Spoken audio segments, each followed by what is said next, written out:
매일 성경 묵상을 돕는 해설 가이드입니다. 안녕하세요. 묵상 코치입니다. 함께 읽고 나눌 말씀은 로마서 3장 21절에서 31절까지 말씀입니다. 바울은 모든 사람이 죄와 심판 아래 있다고 선언한 후 예수 그리스도를 믿음으로 말미암는 의와 구원의 길을 제시합니다.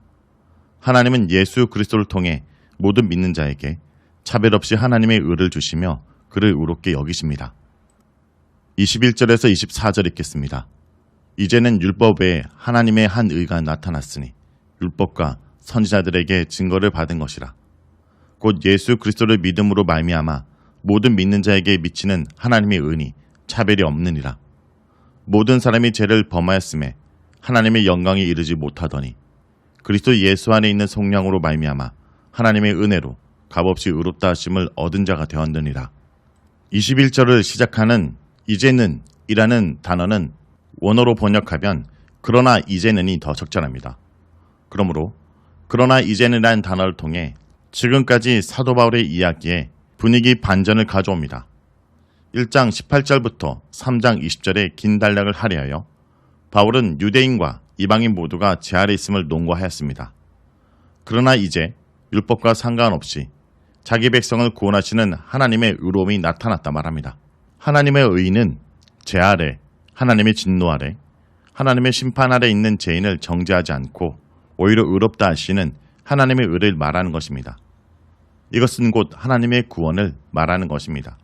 21절에 하나님의 구원을 두 가지 측면에서 서술합니다. 첫 번째, 율법 외에 나타난 것. 이것은 단락의 핵심 용어 가운데 하나인 율법의 행위로와 대조로 이룹니다. 사람이 율법의 행위로는 의를 얻을 수 없으나 율법의 행위 외에 길이 있다는 것을 강조하는 것입니다. 이제 나타난 하나님의 의의 방편은 율법의 행위와는 별도의 것이요 율법의 행위를 초월하는 것입니다.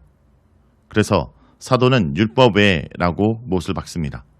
이것은 율법의 행위 밖에서 이루어지는 의입니다. 이 방편이 바로 예수 그리스도를 믿는 믿음입니다. 두 번째, 율법과 선지자들에게 증거를 받은 것이라 말합니다. 바울은 이미 그의 편지 서두에서 그리스도로 말미암아 임한 하나님의 의에 대하여 이 복음은 하나님이 선지자들로 말미암아 그의 아들에 관하여 성경에 미리 약속한 것이라고 1장 2절에 선언했습니다. 그런데 21절에서 바울은 그리스도를 믿음으로 말미암는 하나님의 의, 즉 구원을 말하면서 다시 그것이 율법과 선지자들에게 증거를 받은 것이라고 천명하고 있습니다. 이렇게 함으로써 바울은 이제 나타난 하나님의 의, 즉 구원의 복음과 관련하여 최소한 두 가지 사실을 분명히 하고자 한 것입니다. 첫째는 그 구원이 이전에는 알려지지도 않았다가 남대없이 생긴 것이 아님을 지적합니다. 즉 구약과 상관없이 구약이 전혀 몰랐던 것 혹은 구약과 대치되는 것이 아니라 구약에 의해 증거되고 있음을 분명히 하는 것입니다. 둘째는 그리스도를 믿음으로 구원을 얻는 것은 구약에서도 이미 실행되고 있었던 사실임을 분명히 하라는 것입니다. 이와 관련된 내용은 로마서 4장에서 아브라함의 예를 들어 구약에서 믿음으로 의롭다 하심 받은 구체적 사실을 증거할 것입니다. 22절에서 예수 그리스도를 믿음으로 말미암아 라고 말하는데 행위가 아니라 믿음이라는 점은 바울이 가장 심려를 기울여 논증하고자 하는 핵심 주제입니다. 바울의 논증 가운데 믿음으로 말미암아 라는 어구를 7번, 유사한 어구를 포함하여 최소한 9번이 사용되고 있습니다. 오직 믿음으로 라는 것은 두 가지 내용을 함축합니다. 첫째, 구원의 방편에 있어서 행위가 아니라 믿음이라는 점입니다. 둘째, 믿음의 대상은 예수 그리스도라는 점입니다. 그래서 바울은 22절에 예수 그리스도를 믿음으로 말미암아 라고 말하고 26절에 예수 믿는 자를 이라고 말합니다. 예수 그리스도가 믿음의 대상인 것입니다. 동시에 바울은 예수 그리스도를 믿는 믿음의 내용이 무엇인지 밝힙니다. 그것은 예수 그리스도 안에 있는 그 구속이요 그의 피 흘림과 그로 말미암은 예수 그리스도의 화목의 제물 되심입니다. 이것은 하나님의 은혜로 값없이 죄인을 구원하시기 위하여 세우신 방책입니다. 그러므로 바울은 예수 그리스도를 믿는 자를 의롭게 하려 하심이라고 말합니다. 25절에서 26절 읽겠습니다. 이 예수를 하나님이 그의 피로써 믿음으로 말미암는 화목제물로 세우셨으니 이는 하나님께서 길이 참으시는 중에 전에 지은 죄를 간과하심으로 자기의 의로우심을 나타내라 하심이니 곧 이때 자기 의로우심을 나타내사 자기도 의로우시며 또한 예수 믿는 자를 의롭게 하라 하심이라. 예수 그리스도의 신실한 죽음은 그의 피를 통한 화목 제물로 우리 죄를 대신해 바친 희생 제물이었습니다. 구약시대 때 뿌려졌던 항소나 염소의 피 대신 하나님의 아들의 피가 대신 뿌려짐으로써 그가 속죄물로 바쳐진 것입니다. 그리스도의 죽음은 하나님의 신실함과 자비, 의를 보여주는 것입니다. 그리스도의 피가 속죄소에 뿌려짐으로써 그 피를 통해 인류의 죄가 속죄될 수 있는 길이 열리게 된 것입니다. 마치 대속죄일에 1년 동안 지었던 죄들이 속죄소에 뿌려진 피 때문에 용서되었던 것처럼, 그러나 동물의 피가 아닌 하나님의 아들의 피가 뿌려짐으로 다시 반복될 필요가 없는 완전한 속죄가 이루어진 것입니다. 또한 대속죄일에 치러진 의식이 휘장 뒤에 가려진 지성소에서 행해져서 사람들이 보지 못한 반면에 새로운 대속죄일은 공개적으로 십자가에서 행해져서 사람들이 볼 수 있는 사건으로 하나님이 행하게 하셨습니다. 하나님은 모두가 볼 수 있는 방법으로 죄의 문제를 해결하신 것입니다. 여기 세우셨으니 라는 표현은 공개적으로 내세우다 또는 미리 정해놓았다 라는 의미를 동시에 갖습니다. 그러므로 예수 그리스도의 십자가는 하나님에 의해 미리 예정되어 공개적으로 치러진 역사적 사건입니다. 여기서 한 가지 주목해야 될 구절은 믿음으로 말미암는 이라는 표현입니다. 여기서 말하는 믿음은 인간의 믿음이 아니라 예수 그리스도의 믿음 또는 예수 그리스도의 신실함을 의미하며 그의 순종적 희생을 가리킵니다. 예수 그리스도는 그의 신실함으로 하나님께 순종했고 그는 기꺼이 우리를 위해 속죄제물로 바쳐진 것입니다. 하나님은 우리가 죄 가운데 살 때에도 길이 참으시는 중에 마침내 하나님의 의를 예수 그리스도의 희생 속에서 나타내신 것입니다. 하나님의 의가 이러한 방식으로 나타났을 때 바울이 주장하는 것은 예수 그리스도를 믿는 자를 의롭게 할 뿐 아니라 하나님 자신의 의도 세워졌다는 것입니다. 그 이유는 인간의 죄를 용서하실 때 정당한 죄값을 치르고 용서하셨기 때문이며 하나님 자신이 정해놓은 규정대로 다 지켜서 하셨기 때문입니다. 예수 그리스도의 순종적 희생은 예수님을 믿는 사람들을 의롭게 함과 더불어 하나님의 공의를 세운 사건이었습니다. 27절에서 31절 읽겠습니다. 그런즉 자랑할 데가 어디냐? 있을 수 없느니라. 무슨 법으로냐? 행위로냐? 아니라 오직 믿음의 법으로니라. 그러므로 사람이 의롭다 하심을 얻은 것은 율법의 행위에 있지 않고 믿음으로 되는 줄 우리가 인정하노라. 하나님은 다만 유대인의 하나님이시냐? 또한 이방인의 하나님은 아니시냐? 진실로 이방인의 하나님도 되시느니라. 할례자도 믿음으로 말미암아 또한 무할례자도 믿음으로 말미암아 의롭다 하실 하나님은 한 분이시니라. 그런즉 우리가 믿음으로 말미암아 율법을 파기하느냐? 그럴 수 없느니라. 도리어 율법을 굳게 세우느니라. 27절부터 바울은 결론을 내리기 시작합니다. 이제 구원 받은 일은 행위법이 아닌 믿음의 법으로 될 수밖에 없게 되었습니다. 율법을 지키는 방법이 아닌 믿음의 원리로 의롭다함이 이루어지는 상황이 된 것은 더 이상 의롭다함을 받은 문제가 인종적으로 율법을 소유한 유대인에게 국한된 문제로 남아있을 수 없다는 의미입니다. 더 이상 율법의 행위, 즉 단순히 선택받은 유대인이기 때문에 의롭다함을 받을 수 있다는 주장할 수 있는 근거가 없어진 것입니다. 인종적인 구별을 초월해서 유대인이나 이방이나 차별 없이 믿음의 원리로 의롭다함을 받게 된 것입니다. 하나님은 공평하신 분이기 때문입니다. 따라서 이제 누구도 자랑할 수 있는 여지가 없게 되었습니다. 바울이 3장 21절에서 26절에 의롭다함을 수직적인 관계, 즉 인간과 하나님과의 관계에 초점을 두고 설명했다면 29절부터는 수평적인 관계를 집중하면서 결론을 내리고 있습니다. 예수 그리스도의 순종적 희생은 인간과 하나님 간의 수직적 관계 회복뿐 아니라 인간과 인간 사이의 수평적 관계도 회복시킨 것입니다. 하나님은 유대인과 이방인을 같은 방법으로 의롭다 하신 분이기 때문에 이제 유대인과 이방인 모두 하나님 앞에 동등한 위치에 서게 된 것입니다. 이것은 유대인과 이방인의 하해가 믿음으로 의롭다함을 받은 이신칭의의 결과로 나타나야 한다는 것을 의미합니다. 31절은 21절을 받는 말씀으로 율법에 한 의가 나타났으니 이제 율법을 완전히 폐기해야 되는가? 라는 질문입니다. 바울의 대답은 절대 아니다입니다.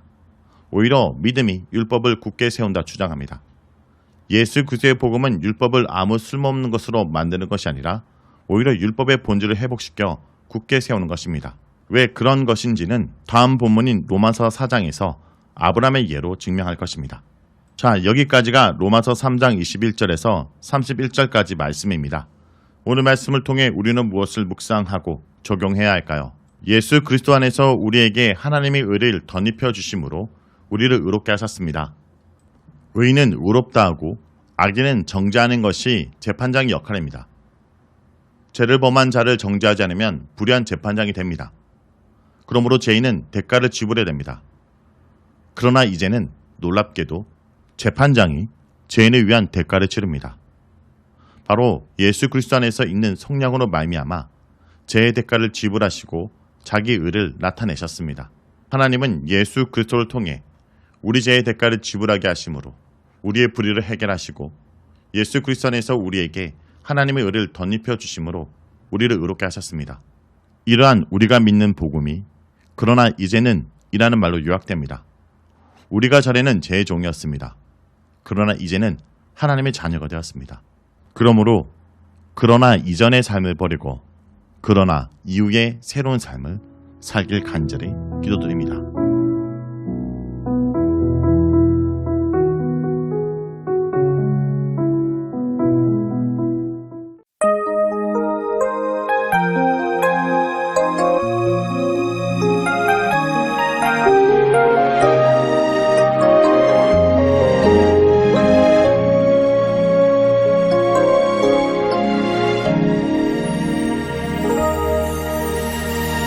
주의 완전한 사랑은 안전한 사랑 날 찾아오신 약속의 말씀 모두 자기의 길로 헤매는 자들 그 십자가로 다시 하나 되도록 주의 완전한 사랑은 안전한 사랑 날 찾아오신 약속의 말씀 참된 진리를 찾아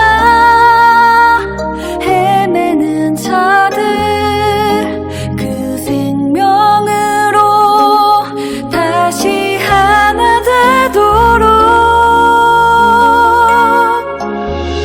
이제 손들어 나를 주께 드려요 그 사랑이 나를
실패하지 않네.